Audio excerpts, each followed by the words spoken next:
Assalamualaikum warahmatullahi wabarakatuh. Hari ini saya akan menjelaskan tentang teorema kekontinuan seragam. Jadi teoremanya itu diketahui A itu bagian dari R dan fungsi F itu bagian dari A dan juga R.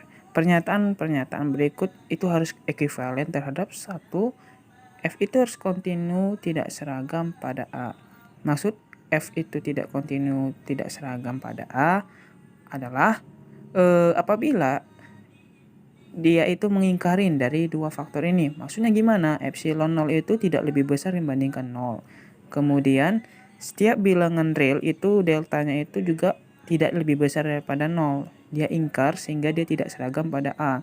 Selanjutnya apabila ada dua bilangan itu yang bagian dari A, itu dia X delta yang apabila kita kurangkan dengan Y delta itu lebih besar daripada delta. Kebalikan dari yang di sini. Kemudian selisih dari fungsi X delta dengan F fungsi Y delta itu hasilnya nanti dia tuh bakalan lebih kecil dibandingkan epsilon 0. Sehingga apabila ada ingkar dari persyaratan ini, maka dia itu dikatakan F kontinu tidak seragam. Kemudian bisa dipahami ya. Dan apabila ada dua angka yang di dalam A, sehingga apabila hasil dari limit selisih xn kurang yn itu adalah 0. Dan untuk setiap bilangan asli n berlaku f xn kurang fyn itu lebih besar dibandingkan delta 0, tapi dia diingkarin. Artinya apa jadinya? Lebih kecil dibandingkan epsilon 0. Sehingga apabila syarat-syarat ini tidak terpenuhi, maka dia tidak kontinu seragam.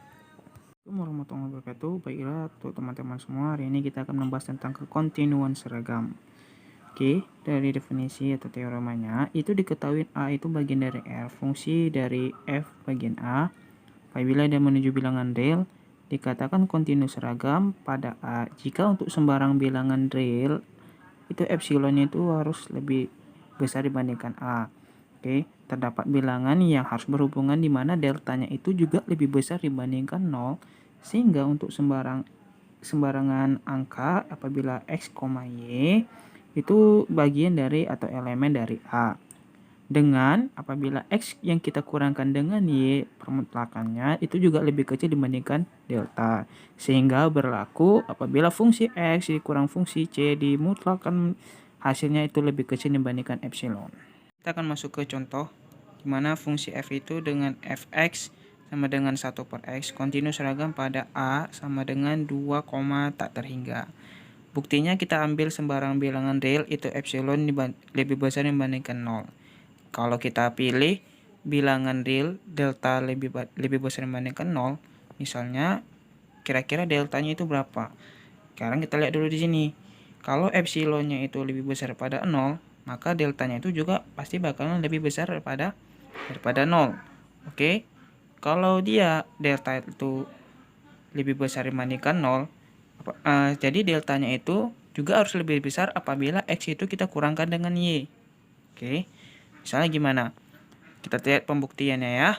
Jika X, Y dua bilangan angka itu termasuk elemen A dengan X kurang Y itu lebih kecil dibandingkan delta, maka berlaku Fx kurang Fy itu sama dengan 1 per X kurang 1 per Y. Kemudian ini sama dengan 1 per XY. XY kita kalikan aja dengan X kurang Y. Ya, ini kenapa bisa ini? Ini kita keluarkan dia ya. Oke, ini kita samakan penyebutnya. Kemudian XY-nya kita keluarkan sehingga terbentuklah 1 per XY kali X kurang Y. Dari itu dia terus lebih kecil lagi kan dibandingkan epsilon. Sehingga X1 per XY ini dari mana? Kenapa bisa jadi 1/4? Kita lihat dari sini, X, Y-nya itu masuk di dalam A. A-nya itu 2, tak terhingga. Sehingga angka yang dapat memenuhi itu 2. 2 kali 2, kita ambil X-nya itu 2, Y-nya juga 2. 2 kali 2 adalah 4. Sehingga 1/4 kali X kurang Y. Kemudian 4-nya ini kita kali silang dengan epsilon.